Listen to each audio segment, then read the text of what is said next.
Okay, so for the last module, we are working on delivering into the exporting files. Delivering is the term, but we are going to export the whole clip. So you have a bunch of options. Once you go into deliver, you have the custom export.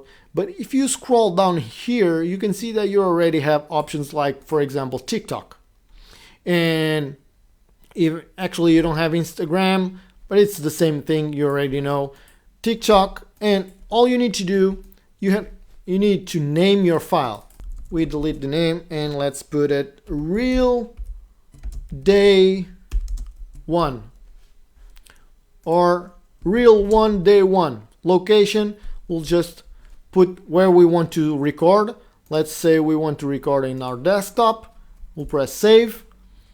It's using vertical resolution 1080 by 1920, 30 frames per second, MP4, H.264. It's already with all the settings that you need. And actually what you can do, you can actually upload directly to TikTok. You have to connect your account. I don't recommend this because you might using your phone, or you might using another platform, or you might using a platform that distributes to all the platforms. So I actually don't recommend this. So same as project. Okay, let's use the add render to queue. And what this will do, it will put your clip on the render queue.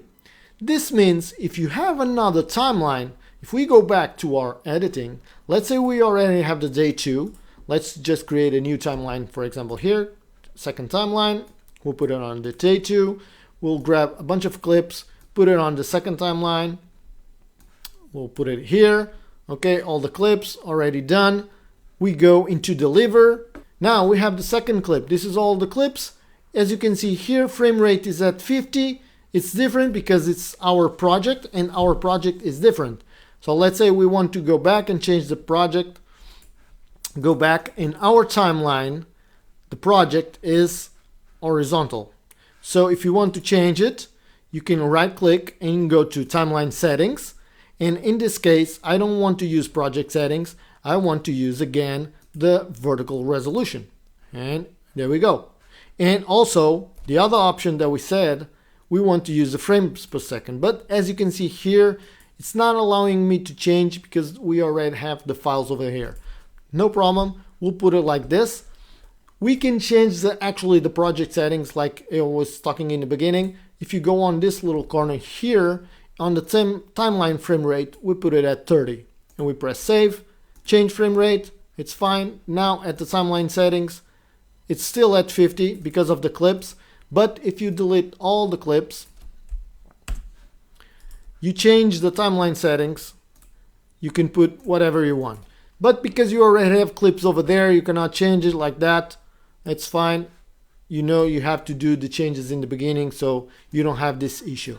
But we go back into the deliver. The good thing about this is you can deliver both reels at the same time. Now we have the second timeline. We're going to use another TikTok already. We call it Reel 2 Day 1. Desktop, same thing, 30 frames per second. Okay, add to render queue. All you need to do now, as you can see, you have the timeline called Reel 1, and the other one we didn't give a name, it's timeline 2. And now, if you have just one selected, it will only render one. If you have the first one, it will only render one. If you click outside, it will render all, or you can select all of them that you want and press render all. Once you press render all, this is going to render the file. As you can see, it's now working on it and rendering our composition. Okay, one it's already doing 2%, 11%. As you can see there, it's going through the whole edit and rendering out the file. So if you want to use someone talking and you want to put those captions, there's actually a way to use captions inside of DaVinci Resolve. I'll show you just in a little bit, just an extra bonus for this course. But also you can use an app like, for example, on your phone called Captions. That's very easy, and you can find those links in the description of the course. Okay, here we go. We have our files done. And as you can see here at the desktop, we have our Reel Day 1. with the zooming, the transitions and everything. And then we have our day 2. Our day 2 is just a couple of clips that I put it together, and that's fine. So you have your reels, and this is pretty much all you need to export them and send them to your phone, or upload them from your computer to your social network.